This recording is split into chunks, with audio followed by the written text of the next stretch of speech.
වගේ හිටිය නාඹර කොල්ලා ඇය මගේ පසුපස ආවනේ ආදර ඉල්ලා වෙන කෙල්ලෝ දිහා බැලුවේ නෑ අම්මා බල්ලා ආදරේ නාමයෙන් ඉන්නවා වගේ බල්ලා සංගීතයේ ඇයි උඹ නිකන් ඉන්නේ බනින්නේ නැද්ද වැඩක් නෑනේ උඹ පද රචනා කරලා කියන සින්දුවලට මම බැනලා තියෙන බැනිල්ලට හැදෙනවා නම් ඔබ මෙලහකට හැදිලානේ නේ සංගීතයේ දැන් බලහන් මං ඒ සින්දුවෙන් කියන්න උත්සාහ කළේ කොල්ලෙක්ට ආදරය වෙනුවෙන් අවසානයේ හම්බ වෙන දේ බං ඒ දේ කියන්න අරන් තියෙන උත්සාහය හොඳයිනේ බං මේ හපිය උඹ ඒ සින්දුව පටන් ගන්නකොටම කිව්වේ මොකද්ද මම සමන් මලක් වගේ හිටිය නාඹර කොල්ලා බං ගීත සාහිත්‍යයේ කොල්ලෙක් සමන් මලට උපමා කරන්නේ නෑනේ කෙල්ලෙක් තමයි එහෙම කරන්නේ අයියේ මං එහෙම කොල්ලව සමන් මලකට උපමා කළේ නෑ බං නැත්තිමකෝ ඒ කොල්ලගේ නම තමයි සමන් මම සමන් මලක් වගේ හිටියේ නාඹර කොල්ලා කියලා තමයි ඔය කියන්නේ අනේ මන්ද බං උඹේ පද රචන ඒ දස්මින් මල්ලි අර අන්තිම පදේ ආදරේ නාමයෙන් ඉන්නවා වාගේ බල්ලා එහෙම කියන එකත් හරි නෑ නේද දැන් සංගීතය ඔය කියන්නේ ඇත්තටම ආදරේ කරලා බල්ලා වගේ හිටියත් එහෙම කියන්න එපා කියලා ඔව්නේ එහෙම බල්ලා කියලා කියන්නේ නෑනේ බං එහෙනම් සුනකයා කියලා දැම්මට කමක් නැද්ද අම්මා බොල මම කියන්නේ සමාන පද ගැන නෙමෙයි එහෙනම් දැන් නික හිතහන් සින්දුවල කියන විදිහට කෙල්ල අනික් කෙල්ලන්ට වඩා පට්ට කැත වුණත් කියන්නේ මල් අතරින් වෙනස් මලක් වෙනස් හැඩයක් වෙන සුවඳක් අන්න එහෙමයි හරි දැන් මේ සමන් කියන කොල්ලා ආදරය වෙනුවෙන් බලු වෙච්ච එක අපි කියන්න ඕන ආදරේ නාමයෙන් කැප කරලමි සියලු සැප ඔබ වෙනුවෙන් විඳිනා දුක පරම සැප තමා එහෙමනේ තව ටිකක් සාහිත්‍ය හොඳ කරගනින් අයියේ සාහිත්‍යයෙන් බලු වෙනවා කියලා කියනවා නම් කියන්න ඕන නිකන් සුනකාව ලෝකනේ උනාදෝ කියලානේ. ඇයි උඹ දත්මිදි කන්නේ? මේ සංගීතයි. මොකෝ බං? අපි මේ සාම්ප්‍රදායික සංගීත පන්ති රාමුවෙන් ඔබට ගිහිල්ලා මොකක් හරි නවම වෙනසක් කරමුද බං? රාමුවෙන් ඔබට බැරි නම් මේ පන්තියෙන් ඔබට ගිහින් හරි ඕන දෙයක් කරහන්. මේකෙන් ඔබට ගිහින් කරන එක තමයි වඩා හොඳ. නැත්තම් අපේ හොම්බට දෙක තුනක් වදීනේ. නෑ අයියේ මම කියන්නේ අපි ආයි පාරක් රියැලිටි ටාගට් කළ පන්තියක් කරමුද? අනේ අම්මේ. දැන් උඹ ඔය කියන්නේ ගායන වාදන රංගන නර්තන අච්චාරුවක් දාමු කියලා නේද? මට නම් බෑ මල්ලි. උඹට ඕන කරහන්. මට බෑ බං ලැජ්ජ වෙන්න.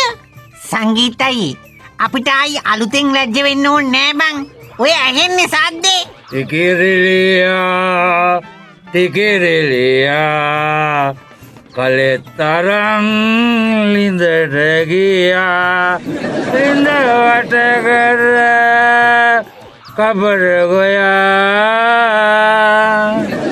Kakulagabi Niabaria අප්පද බොලේ මොන්ටිසෝරි කවි සින්දු ගානට කියවෙන්න අද මාස්ටර් නවල තියෙන නිලබර වෙන්න බං. ඔයද බලහන් මල්ලි මෙවන් මාස්ටර් කෙනෙක්ගේ ගෝලයෝ වීමම කොයි තරම් වටිනවද නේද? ඇමල්ලි කලගෙඩියත් ඉනෙන්තියා ලින්පඩියට අඩියතියා වතුර ගන්න ලිඳට ගියා Tikirilia Linda Watakar Kakulakabi Kabargoya Ramai ඇයි මාස්ටර් මොකද උඹලා දෙන්න නිකන් ලාවුලු ලුණු දෙහි එක කලවමේ කාලා වගේ මූණ වල ඇද කරගෙන මේ මොකද්ද මාස්ටර් ඒ සද්දෙට පාරේ කියන් ආපු සින්දුවේ ඔන්නෝක මම කිව්වා නම් අවුලක් නෑ. පෘතහස්ත අසහාය කලාකෘතියක් වෙච්ච මාස්ටර් වගේ කෙනෙක් කිව්ව එකනේ අවුලෝ. මාස්ටර් නිකන් කබරගොයෙක් වගේ මූණ හදාගෙන දියබරියෙක් වගේ පාර දිගේ ඇදිලා එනකොට පන්ති යන කෙල්ලෝ ටිකක් අතින් කට වහගෙන hina උනේ. ඔව් ෂිට් ලැජ්ජ නැද්ද මාස්ටර්?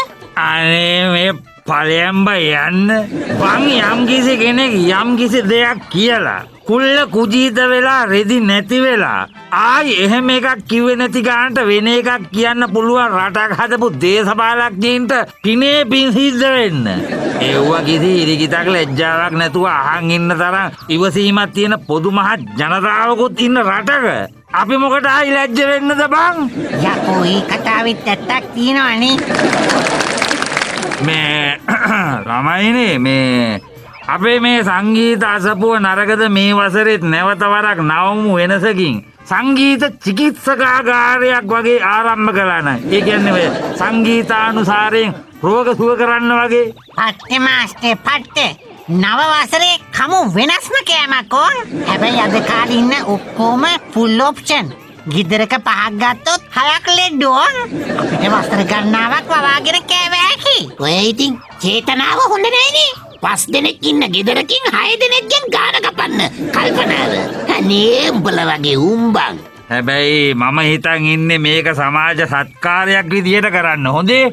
ඕ ඉතින් අපි මුදලට කියලා කරපු වැඩත් අන්තිමට සමාජ සත්කාරනේ උනේ. සත පහක් හම්බ වෙලා නෑනේ ඕන්. අන්න හරි. අපි මේ කරන්න යන වැඩෙනුත් මුදල් එහෙම අතට ගන්නෑ අපි. තේරුණානේ? හරි මාස්ටර් හරි.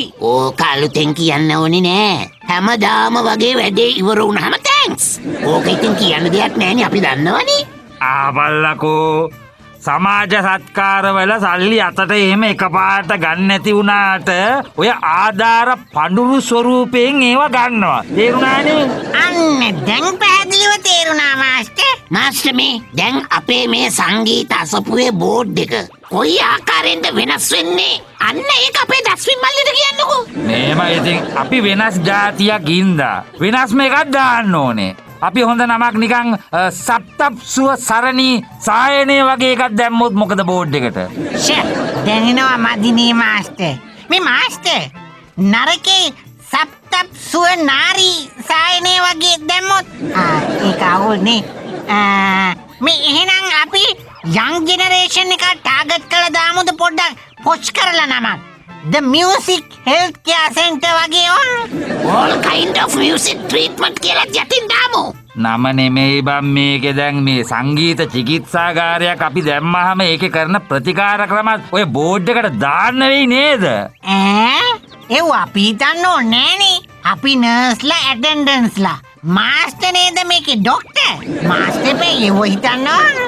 අනේ මේ බල දෙන්න වගේ රටේ වෙද්දු දෙන්නෙක් එක්ක ගත්තහම මම් මොන වෙදෙද්ද බං? ප්‍රතිකාරයි ඊට පස්සේ එන අතුරු ප්‍රතිඵලයි පොඩ්ඩක් වෙනස් විදියකට බලාගනින්නකෝ. මේ දස්වින් මල්ලි සංගීතය ඔන්න බලහන් මාස්ටර් අපිට ප්‍රතිකාර ක්‍රම ටිකක් හදාගන්න කියලා කිව්වනේ. මේ සංගීතයි ඒ කොහොමේ බං ඕව වෙනස් විදියට කරන්නේ? නංගි කෙනෙක් ආවොත් කොමල රාගෙන් කකුලේ නාඩි අල්ලලා ලෙඩේ කියන්න පුළුවන්. අන්න ඉතින් මේ බොල ලෙඩ්ඩුන්ට වෙදකම් කරන්න ගිහින් උඹ ලෙඩෙක් වෙන්නයි ඔය හදන්නේ හොඳේ. ඕනේ මේ මට ඇඩ්මිට් වෙන්න වෙයි වගේ නේද අයියේ? මේ දස්වින් මල්ලි ටිකක් හයි පිච් එකේ පොඩි ආලප් එකක් අල්ලන් බලන්න. අන්න අර පැත්තට හැරිලා මොකක් හරි එකක් අල්ලන්කෝ. හරි හෝ නවත්තහන්. හරි එක ට්‍රීට්මන්ට් එකක් හරි. කවුරු හරි කෑම අරුචිය බඩ පිපුම ඈලි මෑලි දුබල ගතිය නිදිමත ගතිය තියෙනවා නම් කනට ලං කළා උඹේ ඔය ආලප් එක කියන්න තියෙන්නේ. හරිනේ? එතකොට හරියයිද අයියේ? හරියනවා දහනවා. බම් මෙච්චර හුරු මට තොක්කාරට ආව කියන්නේ. ලෙඩා හිටගෙන වමනේ කරයි. බම් නොනවත්වා පැයක් වමනේ කළාම වැලේ වනපු සරම වගේ පණ නැතුව වාපිත් සෙම් සමනය වෙලා ලෙඩා ප්‍රකෘති තත්ත්වයට පත් වෙනවා බෝල. මේ සංගීතයි අපිට පුළුවන් නේද බං ඔය ගමන්ම කවුන්සලින් පැත්තක් කරන්න? ඒ කිව්වේ මානසික ආතතිය හැදිලා ජීවිතේ නැති කරගන්න වගේ ඉන්න අයට ගියේ නව පණක් ලබා දෙන්න. බලන්න මෙන්න මේ සින්දුව වගේ කිව්වම හරිද කියලා. මොකද්ද?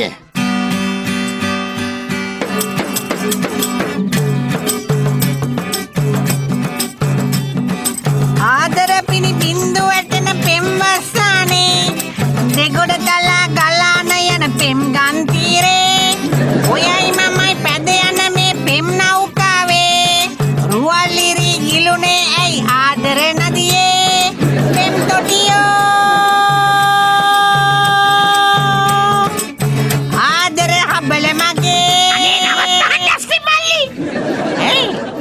ආත්මක චින්තනයේ ගීතයක් නේ අයියේ.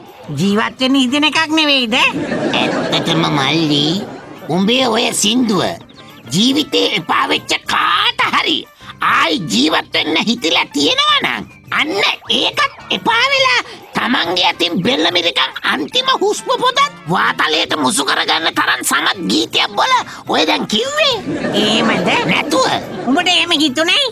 යකෝ කියන්න එපැයි. අපරාධේ මම නැවැත්තුවේනේ. මොකක්ද යකෝ කිව්වේ මේ ඩස්පින් මල්ලි ඈ? අසරණ ලෙඩ්ඩුන්ගේ නාමයෙන් කොයිම වෙලාවකවත් මගේ අවසරයකින් තොරව කටාරින්න එපා සුදු මල්ලියේ. හොඳේ? ඇයි යකෝ ලෙඩ්ඩු මැරෙයි බොලා? ඈ?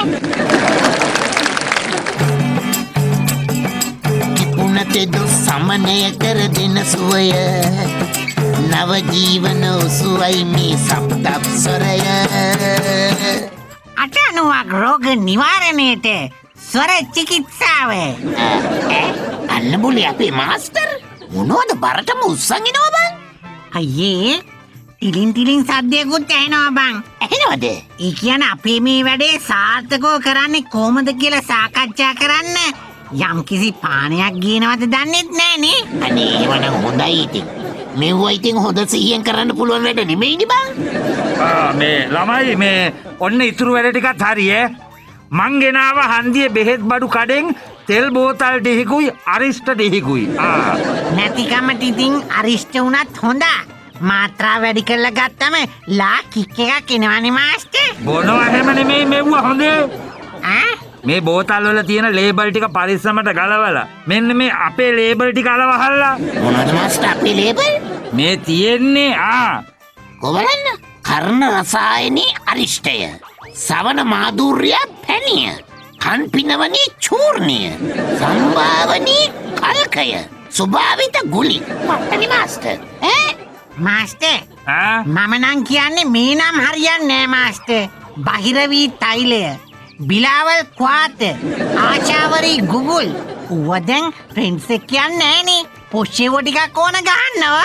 එහෙමද? දැන් මොනවද උඹ කියන පොෂ්ෂේවුවා? රීමික්ස් අරිෂ්ට, ටෙම්පෝ චූර්ණ, රෙගේ කාල්ක, ටෙක්නෝ ගුලි, අකපෙලා ක්වාද. මේ දැනට ඔය ගහලා තියෙන ලේබල් වලින් වැඩක් ගනින්නකෝ. පස්සේ පොස් කරලා ගන්න බැරිය. මේ ඉස්සල්ලා කවුරු හරි ආවොත් බේතක් කරන විදිය බලා ගනින්නකෝ ඔක්කොටම ඉස්සල්ලා. මේ මාස්ටර් අපි දෙන්න ප්‍රතිකාර ක්‍රම ටිකක් බලලා තියෙන්නේ. සෙම කැස්ස හතිය උන සෙම් ප්‍රතිශ්‍යාවට නොවර්ජන ප්‍රතිකාරයක් තියෙනවා. ඒ මොකද්ද බං? මටත් පොඩි සෙම ගතියක් තියෙනවනේ. සෙම සෙවල දෙකටම හොඳයි. ඩස්පින් මල්ලි. මාස්ටර්ට ප්‍රතිකර්ම කරහන්කෝ.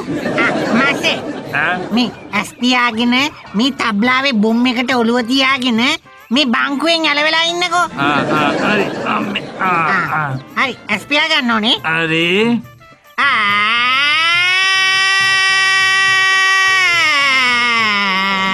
ප්‍රේමයේ ගිනිදල් බුර බුර නැගී හදවත ගිනිබත් වී යයි. අලුවෙන ප්‍රේමය නටබුන් අතරින් කඳුළු ගඟ ගලා යයි. ලාත්තා පුතේ. අම්මේ. හරිනේ? හරි තමයි උදේට කාපු ටික ගියානේ. මේකද බොල ප්‍රතිකර්මය. ඔව් දැන් හරි සනීපයිනේ. මාස්ටර්ගේ ඔය පිට ගියේ. දැන් සනීප වෙන්න එපා. මේ සත්තස්වරණී සුවනාරි සායනි දෙත මහත්තයා ඉන්නවද දන්නේ? ඉන්න මේ ඩොක්ටර් ඇතුලේ ඉන්නවා. කලින් channel කරලා අපොයින්ට්මන්ට් එකක් දාලා තියෙන්නේ. අප්පද බල channelින් මෙතන ගාන කපන තැනක්ද කොහෙද? නෑ කමන්නේ අයියේ මං ගිහින් එන්න. ආච්චි මේ නංගි පොඩ කොමින්ද මෙතන ගාන කපන තැනක් නෙමෙයි. අපි මේ සමාජ සත්කාරයක් කරන්නේ. නේද මල්ලි? අම්මෝ සමාජ සත්කාරවල තමයි ඇඟට නොදැනි බෙල්ල මුලින් ගාන කපන්නේ. නෑ අපි සල්ලි ගන්නෙම නෑ. පඳුරු විතරයි ගන්නෙ. කැමති ගානක් තියන්ටකෝ. එහෙමද? ඔත්තක් හිතහකු මේ රුපියල් දෙකක් තිබ්බා. නෑ රුපියල් දෙක දැන් අදින්න එපා. පස්සේ පඳුරු තියන්නකෝ. වැඩේ කිරුණට පස්සේ ඉස්සෙල්ලා මොකක්ද අමාරුව කියන්නකෝ. අපි ගාව තියෙනවා ඕනම ලෙඩකට බේත්. මට ඉතින් ඒටි වයසක් නැති වුණාට මේ ඉතින් අකාලේ සරුවාංග තමයි යව්. අපි එහෙනම් කොන්දේ අමාරුවෙන් පටන් අරන් හැම පැහැපත් වෙන රැලි අයින් වෙන තිරිහන් ට්‍රීට්මන්ට් එක කරලා 18+ එක දෙමු හොඳේ. මේ පොඩක් ඉන්න. ඒ මොකද 18+ කිව්වේ? ඊ ඇවිල්ලා ඕනම නාකි උචක්කුවක් ඒ ට්‍රීට්මන්ට් එක කළාට පස්සේ 18 කිල්ල වගේ හිතන්න පතන්න පටන් ගන්නවා. ඒ වගේම හැසිරෙන්නත් ගන්නවා. ඔව්. අනේ අයියේ සමාජ සත්කාරයක් විදියට මට ඉස්සෙල්ලම අන්නේ ට්‍රීට්මන්ට් එක 18+ ට්‍රීට්මන්ට් එක කරන්නකෝ. හොඳයි පොඩක් ඉන්නකෝ. හරි. දැන් මෙන්න මේ නාබර ගුලිය ගිලලා ඇස්පියන් මෙන්න මේ බංකුවෙන් ඇලවෙන්නකෝ. හරි. හරි. අපි දැන් මියුසික් තෙරපි පටන් ගන්නවා. ඔයා නොදනුවත්වම තාරුණ්‍යයට යනවා හොඳේ. අනේ පරිස්සමෙන් මල්ටි මේ වයසට ඔරොත්තු දෙන විදියට හොඳේ. හරි බං හරි. ඔබ පටාමෙම සදා පසුපසේ විදන් එනවා. අද බැඳ කතා කියා තියා ඔබ කැන්දන් මම එනවා. කුමරියේ පෙම්ලොව ඔබේ අගමේසිය ඔබයි ප්‍රියේ. හරියට හරි අයියේ. පෙම්ලොව මගේ මම එනවා ඔබ සොයම් ප්‍රියේ. සුබනේ මගේ සුබනේ. ඊ දස්මින් මල්ලි. අන්නේ අකෝ ආච්චි නටනටාම යනවා බං. මේ මොනවද බං ඒ දුන්නේ? දන්නේ බං මෙන්න මේ මාස්ටර් ගෙනාපු ගුලිය. මොනවද මේක තියෙන්නේ? පොඩක් දැන් බලන්න. මේ තියෙන ඔතපු කොලේ ශ්‍රීමත් මදන මෝදකේ. උටා